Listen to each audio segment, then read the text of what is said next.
Hello, welcome everyone. Thank you for tuning in. My name is Kyle Ferrier. I'm the Director of Academic Affairs and a Fellow at KEI. I'll also be serving as your moderator for today's event. This program is part of our academic paper series through which KEI commissions up to 10 papers each year on various topics of importance relating to the US-Korea relationship. These are broad, diverse topics, including ones like today. And you can find today's paper from this program, including other papers from previous series in this program on our website, keia.org, under the analysis tab on our website.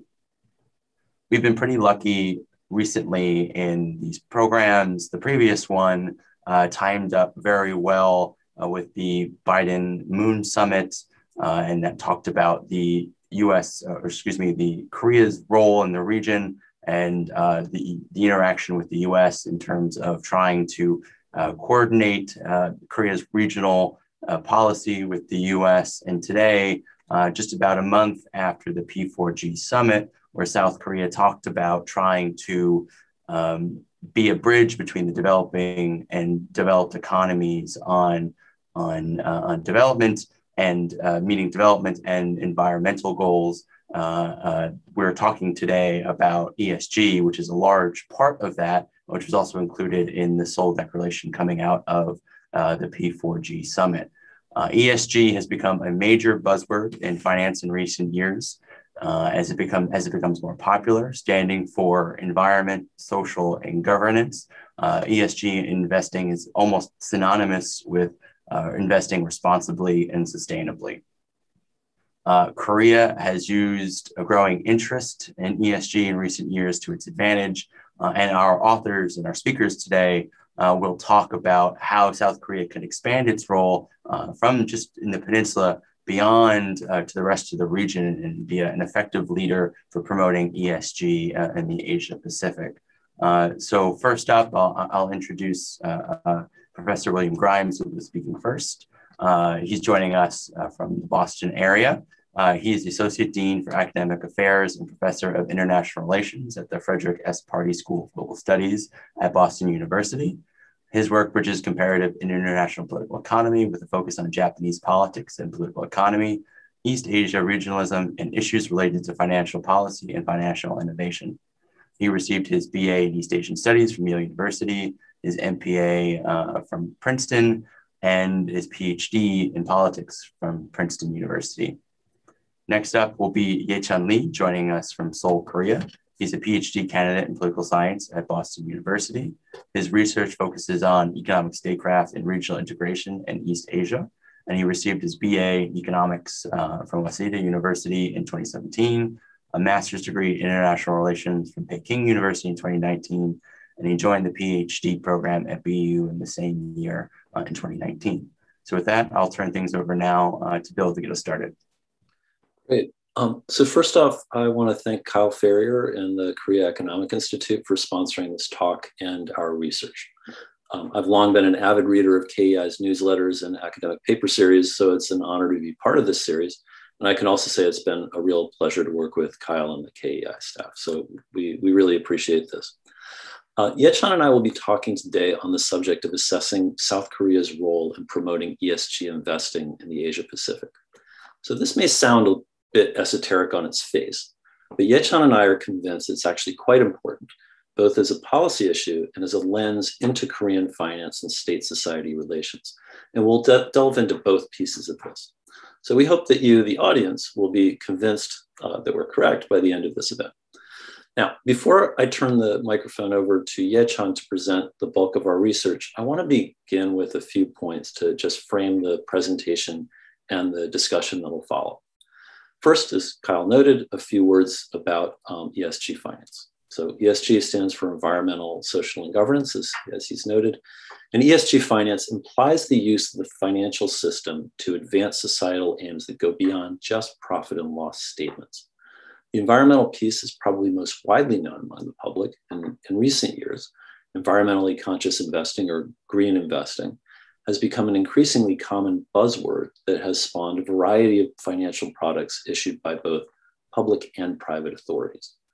The G of ESG, governance, is perhaps less well known, but it is a huge and expanding part of the investing world.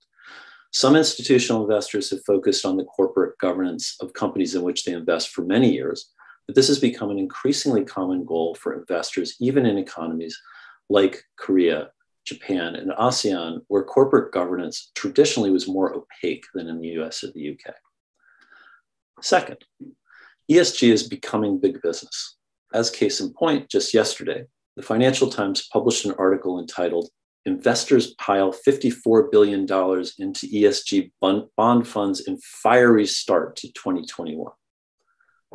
So this will not be as fiery, I suppose, as that start, but hopefully it'll illuminate a bit. For developing countries in the Asia Pacific, ESG finance means access to more funding. It also promises better outcomes for infrastructure projects, as well as improving corporate governance and financial market transparency. Third, ESG creates significant challenges of implementation and definition. And we're going to delve into this a bit in the talk. Who decides if a particular company or investment is green or clean enough to qualify as an ESG investment? Governments, rating agencies, fund managers? At the moment, the answer is yes, all of them. And this is a hodgepodge. Also, what should be the basis for judgment or for weighing the trade-offs for companies that combine ESG and non-ESG activities? And of course, what even is the social good? So for example, can an ESG fund invest in a gambling company that is maybe not a social good, but is well managed and uses only renewable energy? I don't know. Right now, there's a hodgepodge of entities that classify ESG investments, but most are based in developed countries and cater to the concerns of developed country investors. And for those of you who haven't been watching, I should also note that the European Union is in the midst of a massive effort to typologize, to categorize what companies and activities count as clean or green. And they will likely end up imposing some of these rules on EU-based financial institutions, investors, and companies, including in terms of the ways that they manage, that they do risk management for investments. So Korea provides an interesting example for several reasons.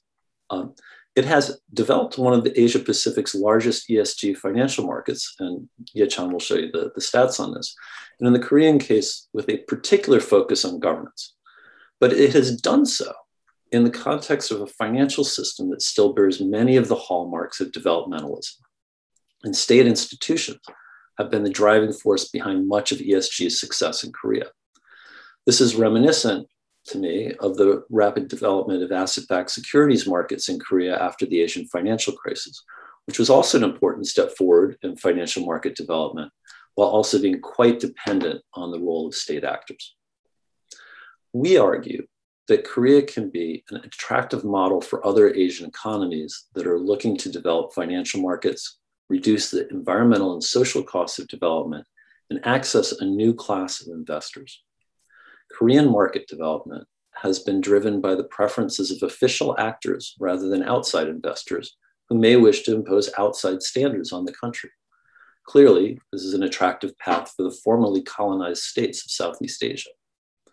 Second, Korean investors, like the government pension fund, and corporates, for example, in infrastructure projects, can contribute to the development of ESG finance elsewhere in the Asia Pacific as carriers of expertise and training.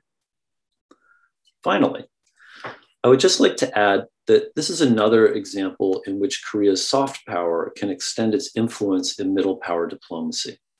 The Asia Pacific can benefit enormously from Korea's experiences and funding, creating win-win opportunities all around. So now I will turn this over to Ye-chan, who will present our research, and he'll outline the ways in which Korea's ESG finance markets have developed, its strengths and weaknesses, lessons for Southeast Asian nations, and the potential for Korea to contribute to environmental sustainability and effective governance in the region. Thank you, Professor, for your very comprehensive introduction. So I'll just quickly share a slide now. Can you see? is visible. All right. So I'll first begin by tackling Korea's development legacy and its impact on Korea's ESG market growth. And the second, we'll look at the current landscape of the current ESG agenda setting and Korea's role. And third, we'll look at the impact of Korea's investing on developing Asia. And lastly, we'll explore the challenges and opportunities of the current landscape. So our first argument lies in partially attributing Korea's swift ESG transition to its developmental legacy. Korea's development has been characterized with strict control over capital and its allocation to selected industries for growth. And in this process, the state gained structural control over government agencies and affiliated institutions to allow for such policy maneuvers.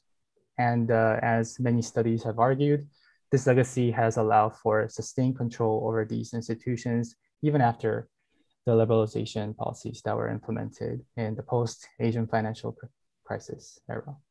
And we found additional evidence for these arguments and how Korea developed its ESG market in a relatively short amount of time. So since the National Pension Service, I'll just call it NPS in short now, because it's a pretty long name, implemented the Stewardship Code in 2017, which mandated that asset managers of the pension reserves adhere to stricter ESG principles, which were also mainly focused on promoting better corporate governance and how they exercise their voting rights. So after this code has been implemented, the market has seen remarkable growth in ESG-related investing. And we argue that this was driven mainly by the government's changed agenda, which is represented by the Green New Deal. So if you look at the governance structure of the NPS, you can see that the investment decisions of the NPS are made by the Ministry of Economy and Finance before final confirmations are made by the President and the Congress. So the NPS's governance structure suggests that its decisions are still very heavily influenced by political understandings, which is proof of the sustained impact of Korea's developmental state legacy. And we focus on the NPS case because the volume of its investments in the Korean market accounts for a very significant portion of the total Korean capital market size. So it obviously carries a very significant ability to change or lead the market. And naturally, the adoption of the code that we just mentioned brought about rapid changes to Korea's ESG market landscape, given its influence, as you can see from the two tables I listed here. So table 1 on the top shows the total Korean ESG market size relative to the total capital market size. And we can see here that there was a huge jump in the market size from 2017. And this trend can also be directly related to the data in table 2, the table below, where we show the changes in the volume of government agencies participation prior to and after 2017. And we can see here again that the government agencies have noticeably increased their commitment to the ESG market since 2017, which demonstrates that these agencies have been driving the market's growth. So why should we focus on ESG market growth and Korea's developmental legacy in influencing this growth? So first, we argue that the ESG market can potentially serve as a new source for development finance in developing economies. The Asian Development Bank estimated that developing Asia will need to invest around $1.7 trillion per year if the region wants to maintain its growth momentum, eradicate poverty, and respond to climate change. But they also mentioned that there's a huge gap in the current level of investments available, with only $881 billion being invested as of 2017. And as the figure here demonstrates, the global ESG market has shown remarkable growth over the past years. And given the evident development finance gap in developing economies, tapping on this new market through better adherence to ESG standards on the developing economy side can potentially fill this gap. But again, doing so would require that corporates in developing economies better comply to ESG principles and global financial standards so that they become eligible for such investments. But the current landscape of agenda setting for ESG principles is dominated by Western economies. And this poses several issues to developing economies in meeting these standards. And one of the issues is that the qualitative nature of ESG-related data makes it super difficult for developing economies to gather the comprehensive level data required for complying to these standards. And standard setting, as a result, also mostly becomes available to private or public entities with sufficient resources and experience in constructing these standards and principles. And this all adds up to make it even more difficult for developing economies to comply to, as those capable are often Western agencies, such as Morgan Stanley, Bloomberg, and others. And this potentially creates a transparency issue that may develop due to cozy relationships that happen between the rating agency and the rated company. So what happens here is that the rating agency may rate a company better than it actually deserves, as they share some mutual understanding. And this creates a larger entrance barrier for developing economies that are just starting to learn how to adhere to these standards. And there's also the preferential bias issue towards bigger companies that can better prepare the complex level of data required for ESG standards adherence. As smaller companies often lack resources and data to write up the reports that demonstrate the level of their compliance, bigger companies may, at least on the surface, look like they are more compliant than others than they actually are. And as a result, they'll be able to attract more investments, and the divide widens as this continues. So in answer to such issues, Korea has been developing its own ESG standards. And while they're still at a very early stage, the standards developed by Korea may potentially provide alternative perspectives to the current landscape, which is dominated by Western agencies. So for instance, Korea's standards have been focused on promoting better corporate governance over other ESG categories.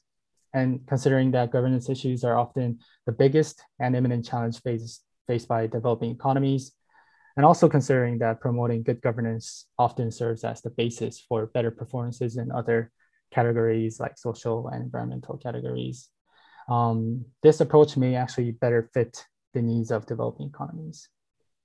And furthermore, Korea's developmental legacy, which has allowed government agencies to actively participate in preparing ESG-related data for standards compliance, and also by directly participating in the market, can be a more applicable model for developing economies with limited private sector capacity.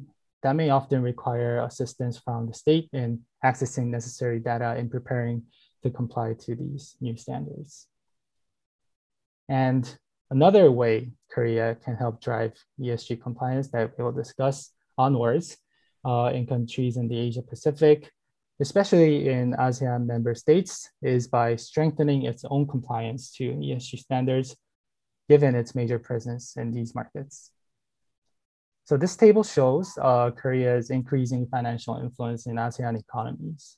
And as this table shows, Korea has been increasing its financial commitments to ASEAN economies over the past years. For instance, Korea's direct investment in ASEAN accounted for approximately 4.3% of the total FDI in the region in 2019. And when you consider that China's portion accounted for only 8%, Korean investors are increasingly becoming one of the most important regional players in these markets. So Korea's internal change, which we have discussed so far, may influence how their assets are invested and voting rights are practiced in markets with high financial involvement abroad as well. So the direct impact of such internal changes was most visible in the environmental category. So Korea has recently announced that it will refrain from building coal-fired power plants in the future. And this was actually after they faced a huge backlash from the global community after deciding to co-finance this coal-fired power plant in Vietnam with Japan. But this still shows that Korea is willing to better live up to these expectations according to global trends. And also based on the Green New Deal, it has released plans to expand green infrastructure investments abroad as well. The Korea Power Corporation, or KEPCO, has announced that it will issue corporate green bonds worth 176 billion won for KRW for both domestic and overseas renewable energy projects. We still have to wait to see the long-term impacts of these changes, but we can already see that Korea's internal change is making impact abroad as well. In terms of governance issues, since the introduction of the Stewardship Code, there has been an increasing trend of shareholder activism from government agencies regarding better corporate governance. And as this figure shows, the National Pension Service's rate of opposition against board proposals since 2017 has increased remarkably. And this demonstrates its increased commitment to shareholder activism. The NPS has also released annual plans to increase overseas alternative investments, which may, again, transfer the impact of internal changes to abroad as well.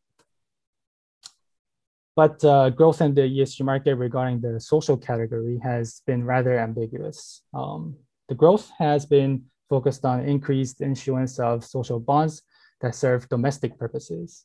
And also this was a result of an anti-ad hoc pandemic response. So in a sense, we can probably say that this was an anomaly. But this example can also serve as a model for developing economies, which often lack fiscal capacities to fund their ad hoc needs through well-structured bonds that will actually sell. So Korea's experience in issuing these bonds for expanding their fiscal capacity can potentially serve as a model to help developing economies better structure their bonds for their needs. But there are clear challenges that need to be overcome for a sustained development of the Korean ESG market. And we named some here. So first, it's the market growth sustainability is questionable.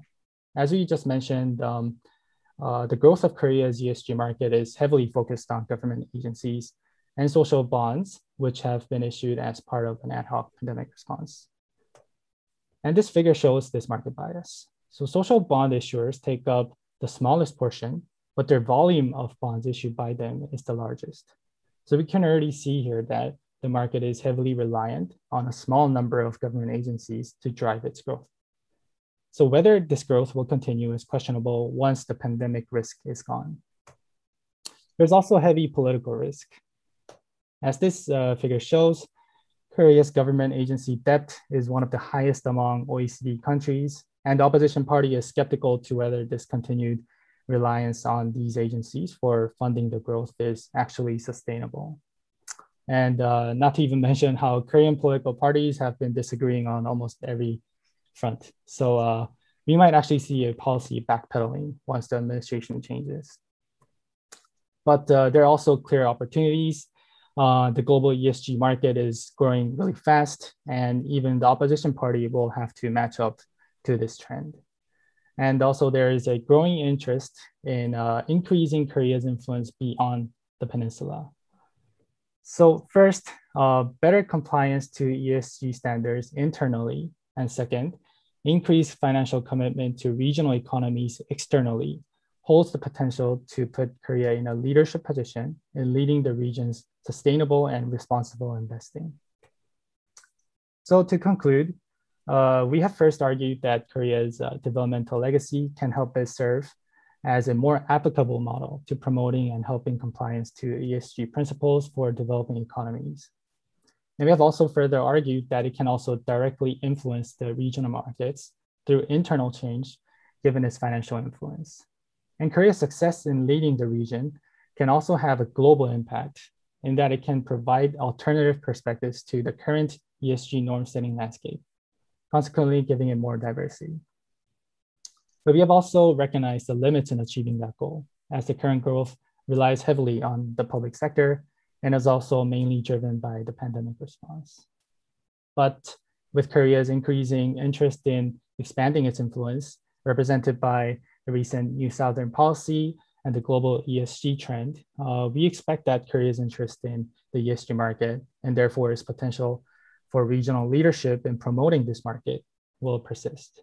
And this will help add diversity to the current ESG agenda setting landscape, and also fill the evident development finance gap of developing economies in the region. Thank you. Well, thank you so much for that great presentation, Ye-chan. I think it encapsulates much of what you and Bill said in the paper. And thank you very much, Bill, also for teeing that up and the kind words about KEI. I have a couple of questions that I'd like to ask each of you before turning it over to the audience, but I'd like to remind the audience that you do have the opportunity to ask both Bill and Yechan questions. Please send in your questions via Zoom on the bottom of your screen via the Q&A function. But before we get to those, I wanted to ask, like I said, both of you some questions. Firstly, about sort of the key topic related to all of this, which is the broader regional policy.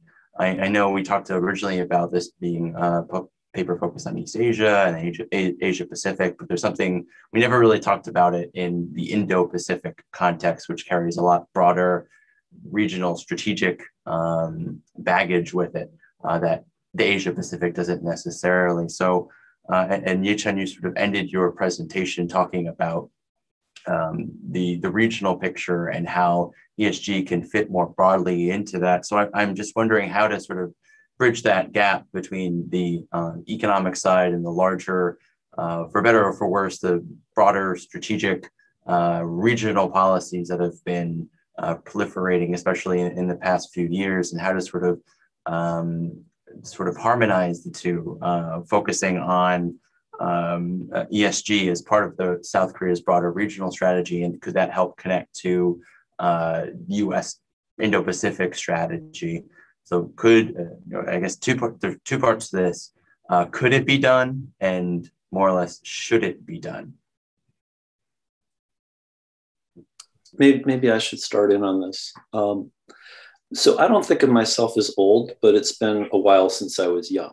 But when I was young, I was very involved in studying Japan's efforts in Southeast Asia in terms of a development strategy that I've argued is actually a pretty nice parallel to the BRI initiative that China's done.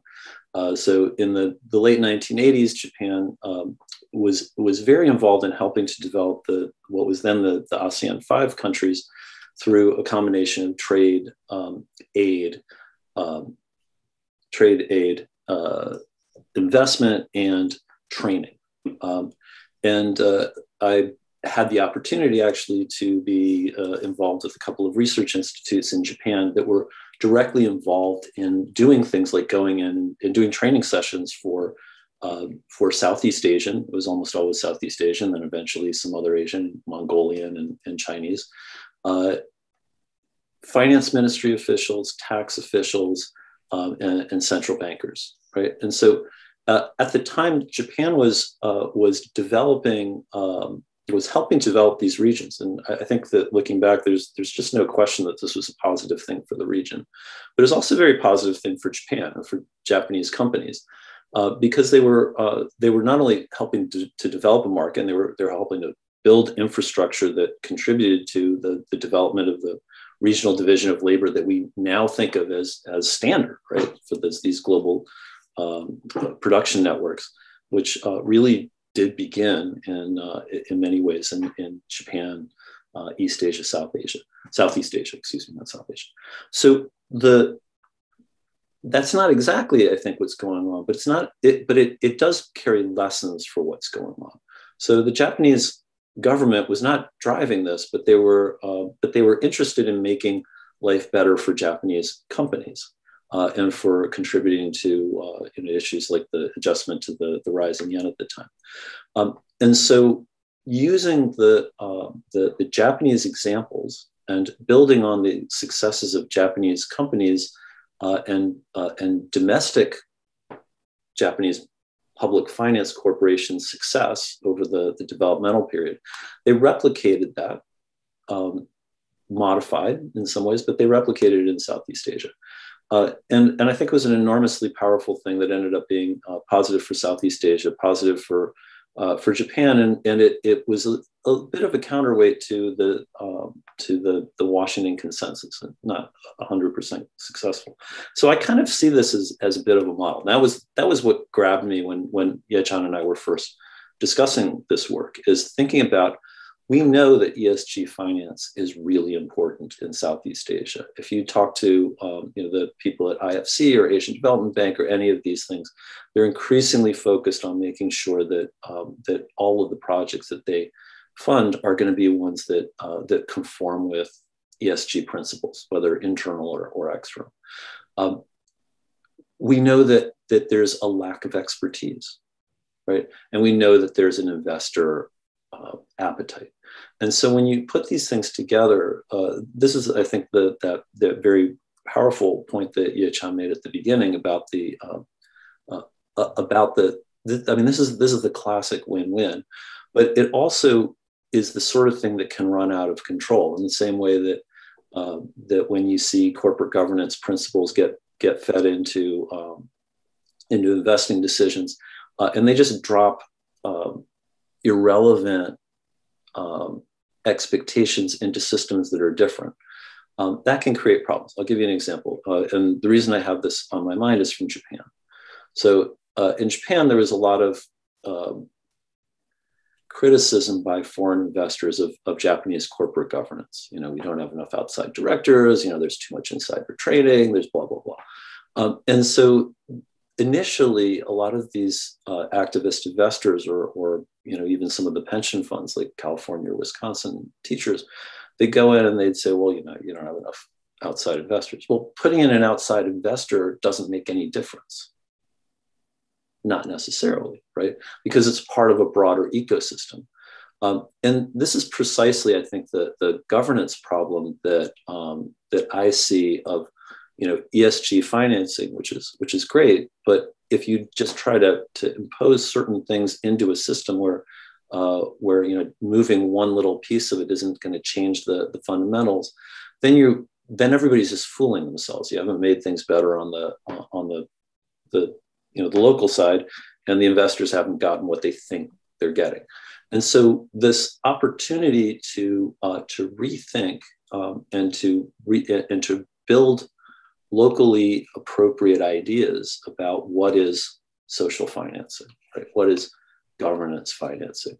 I think, you know, maybe we all feel a bit better about a universal definition of environmental, but on those other things, that's actually quite an important point. And I think Ye-Chan's figures in the Korean context show just how much the governance and social part are big, even though we always think of ESG as just environmental, and all the typologies are based on that. So that's my longish answer to your shortish question. And I know I didn't discuss the strategic issue, but let me just say, I think there's a lot of room for everybody in this space. And this is an opportunity for a healthy contest of ideas.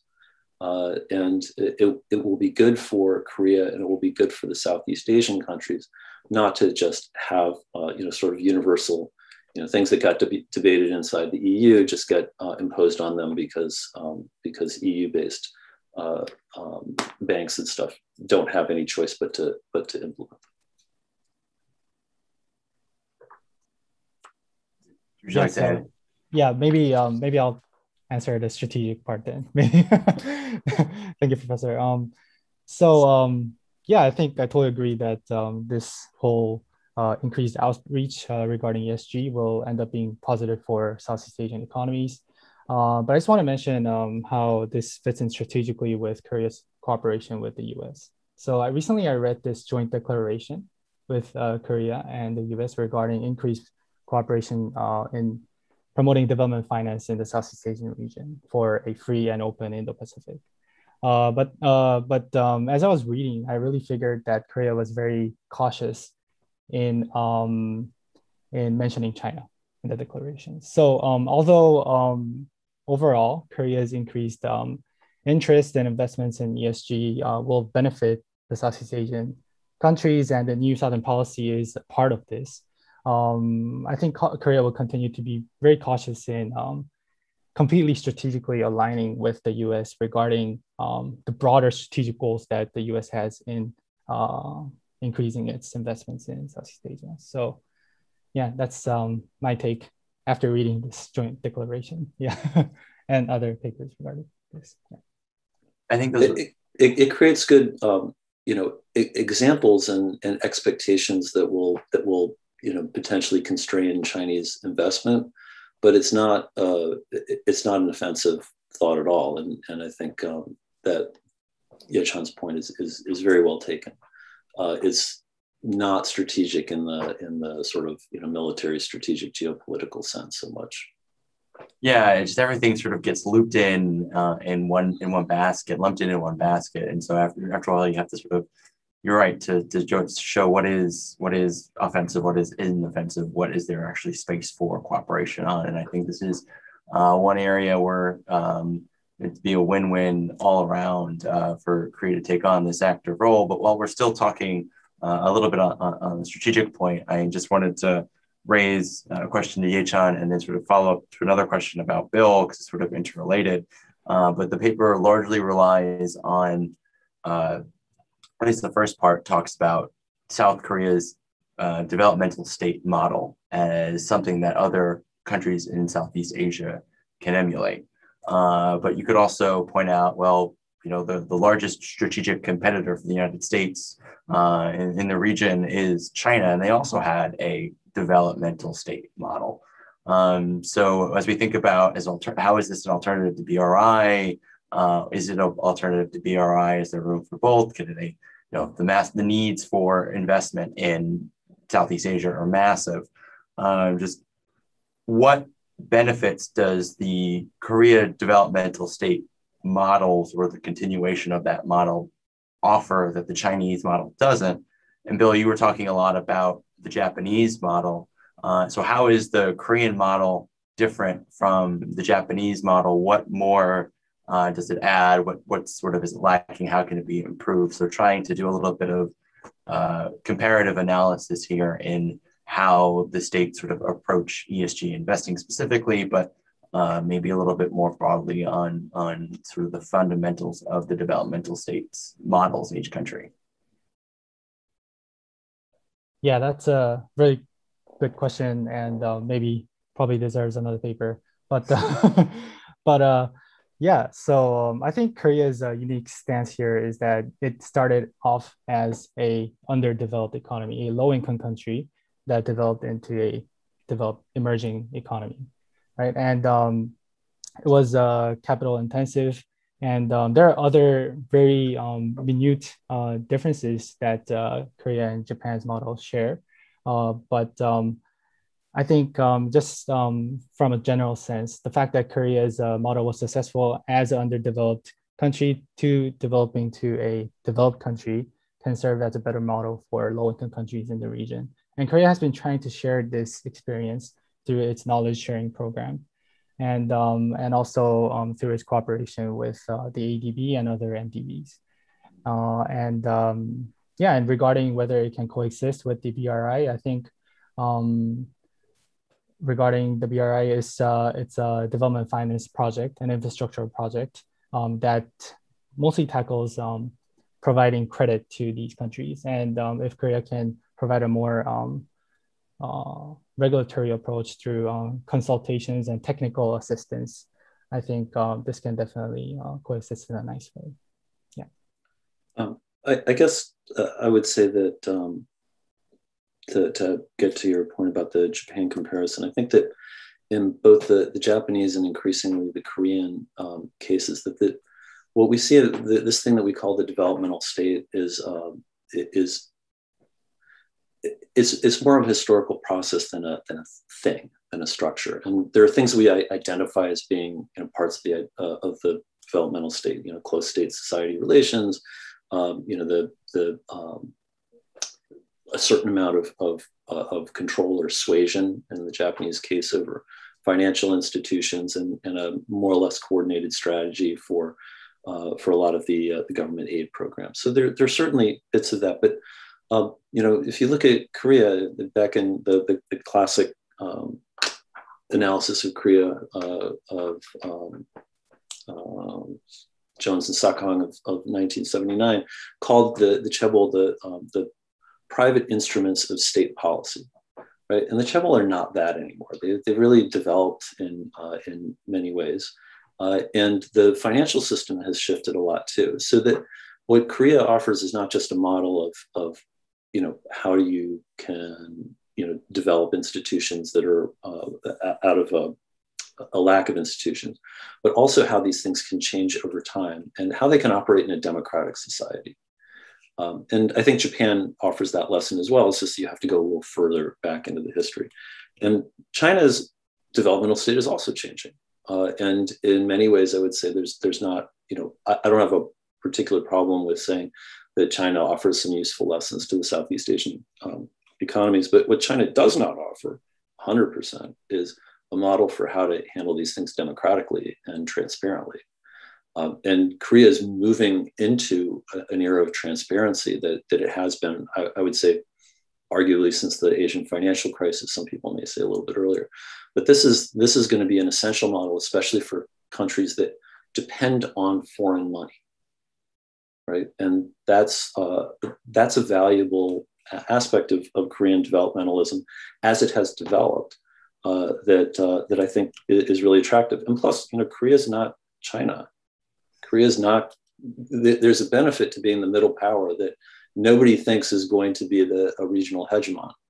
When I was studying Japan in the late 1980s and down in Southeast Asia, I had people talking about, this is the development of the new Greater East Asia co-prosperity sphere. There were real fears that Japan would be dominant. Nobody fears that Korea will be dominant. They look forward to learning from Korea, and we understand that Korea can be, that places like Korea or now Japan can be moderating forces on the push from potential hegemons.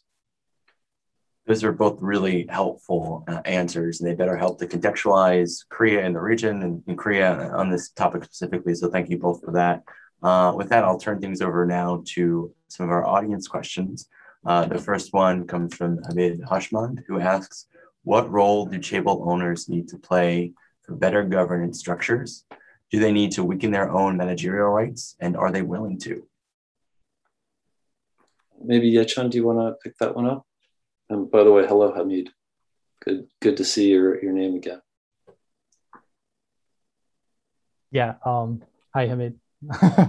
But regarding chaebol owners, the fact is that a lot of their shares are owned by the National Pension Service. And if you look at the assets that the NPS holds, and you can see that it's the major shareholder in almost all big chaebols in Korea. And given their influence, if, for instance, if these institutional investors insist on better adherence to ESG standards and therefore improvements in corporate governance, then they will have to concur at least to a certain level. And so the sheer impact of these institutional investors have in Korean financial markets actually induces them for better compliance, I think. And I'm not very good on the details of these things, but it's worth noting that the chaebol owners have been minority owners for a long time, but they've been able to exert considerable control, not full control, but considerable control through particular structures of shareholding. And some of those rules are being eroded, and some of them are being very much examined by the by activist investors and increasingly by the National Pension Service and others that have signed on to the Stewardship Code. And basically everybody's going to end up signing on to the Stewardship Code because they all want to work with the NPS. The same has happened in Japan. There was no Stewardship Code, and all of a sudden there was a Stewardship Code that had 180 or more, basically every institutional investor in Japan signed on within weeks of the thing being put in place. Yeah, just one more point to add. Recently, the foreign institutional investors' shares in Korean chaebols has been increasing as well, and especially in Europe, European institutional investors, shareholder activism has been a pretty huge thing for a while. So they've been more active in practicing their voting rights against a lot of board proposals, and you can actually see these data online. So you can see how, although the chaebols still maintain a huge influence, they might lose their leverage to a great extent in the future, I guess. Yeah. It's definitely an uphill battle but glad to see some progress being made on that front. Our next question comes from Scott Thompson from Samsung, who asks, some Korean companies would make the point that they've contributed greatly to Southeast Asian economic and social development already via massive investments in infrastructure and production locations like Vietnam. What win-win ESG points would you highlight to such companies to encourage a next wave of development, especially when they might not all rely that much on outside investors for projects in the region? Maybe I'll pick that one up to start, and Ye-Chun can follow up. So yeah, I think that the South Korean investors have been quite important, and particularly when you look at infrastructural. Well, there's two things: manufacturing facilities being made in places like Vietnam, but also Korean major companies have been very involved in infrastructure projects and construction projects of various sorts. And they have a number of skills and expertise that make them attractive. They're quite a bit cheaper than Japanese companies, but they're approaching that level. It feels a lot like Japan, Japanese companies, and to me in the late 1980s and 1990s. And I'm sorry if I keep repeating that. And Korean companies in general have been quite important. I actually have a former student who's done some work with Korean companies in ODI in Vietnam. So I thought that was interesting that you noted that. I think that there's a lot of opportunities for Korean companies to continue to do so. I think the sustainability question is, where will the funding come from? So a lot of this has been supported by various government financial institutions, in the same way that a lot of Japanese investment in the region has been supported by JBIC, the Japan Bank for International Cooperation, and its antecedents. So the question is, I think, what Ye-Chun posed at the end of his presentation, which is, how sustainable is it? Is this growth if right now you get a lot of support from government, right? Where is the money going to come from? And of course, Samsung has a global strategy, right, and global financing and other things. So I'm not really talking about Samsung, but there is this question whenever one looks at financing structures, that if you build it, they will come model, right? Or do you need a pump priming model? And so what the Korean ESG market, as we understand it, is that there really is a pump priming model in which the government financial institutions have been both building and supplying. But at what point does this become sort of a set of expectations and become sustainable? And so we kind of expect that we may be at an inflection point, and that's what Ye-Chun was pointing to. But there's a lot of opportunities in which these sort of initial government efforts then can be supported or cascade out into the private sector. So this is a long answer to the question, but I think that Korea's ability to continue to contribute to these economic growth is a combination of sort of private interest. Does Samsung want to have a production facility in a particular location, and that the infrastructure story. And the infrastructure story is going to be one of these places where that pump priming model is going to be important no matter what. Even when you look at infrastructure bonds that are highly subscribed by private investors, there's always a P to the PPP, the public-private partnership. There always needs to be some role of a government or an official agency or an international organization in doing a backstop of some part of the uncertainty. And so I expect to see something like a continued hybrid model in much the same way that Japan has a continued hybrid model.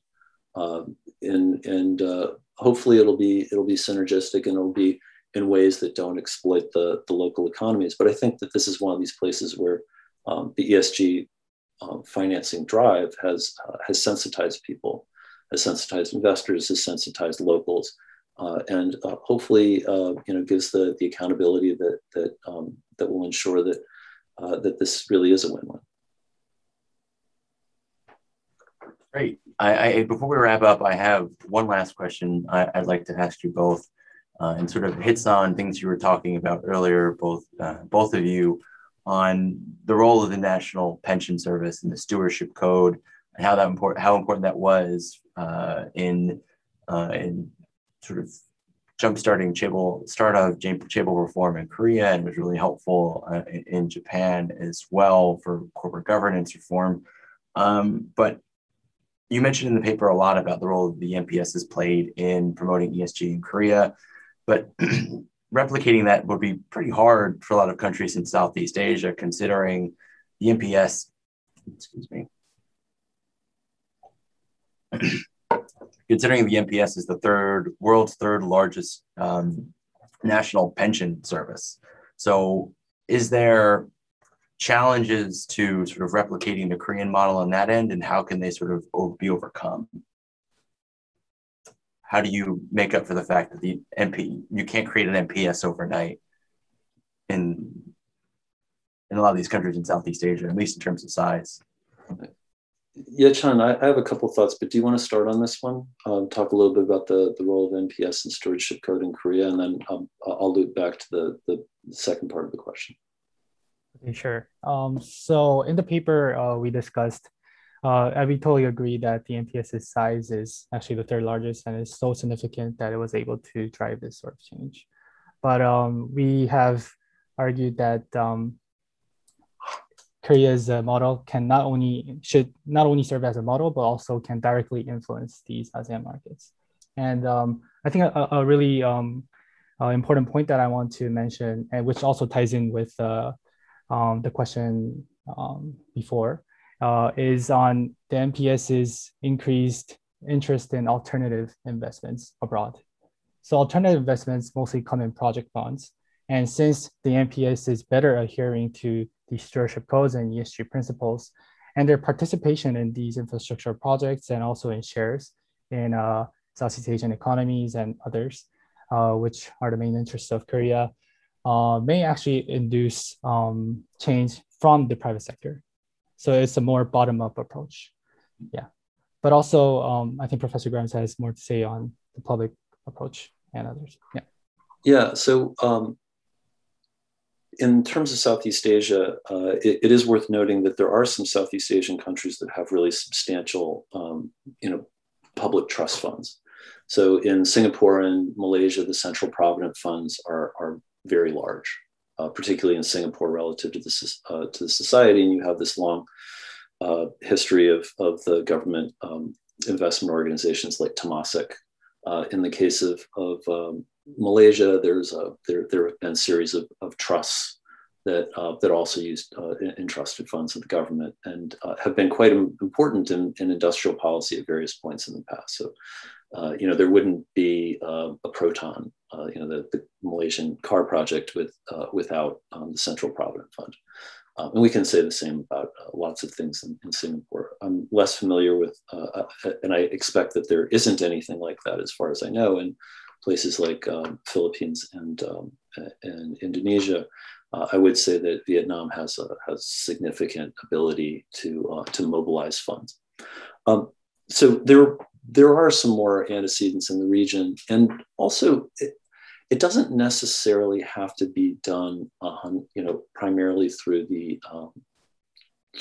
pension system. And I think that was the point that Ye-Chan was making at the end, which I call the Velvet Underground point. So Velvet Underground, for those of you who are young, was a rock group in New York in the late 60s, early 70s. And it was always said that, not that many people listened to the Velvet Underground, but everybody who listened to the Velvet Underground started a rock and roll band. And so that their influence was enormous. And that is the way that these things have to work. Even in Korea, we focus in on the role of the state. Most of the money is private, right?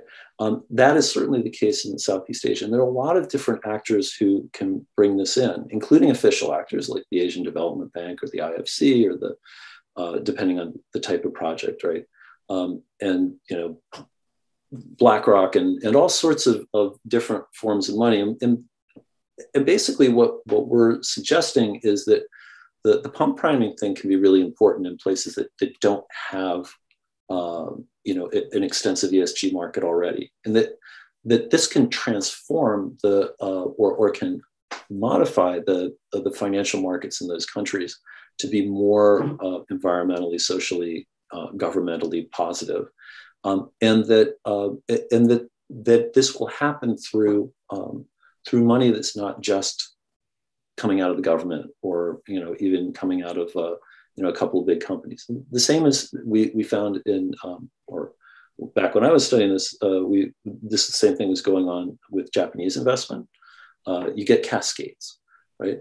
And I bet, and I'm not gonna, maybe I shouldn't speculate too much, but I think you'll find that even in the Chinese case with such a big state role, that you get the same sort of cascades with companies and banks sort of following on to do, not to necessarily do what the government asks, but to take advantage of the opportunity that's created by these public financing corporations. So that in that sense, I have a little more optimism than your question suggested. There are funds that are available, and there are possibilities for moving the needle to how people make decisions about where to put their funds. Didn't mean to be too pessimistic, was just trying to. Oh, that's good. I'm in a very optimistic mood today. It's probably because it's the morning.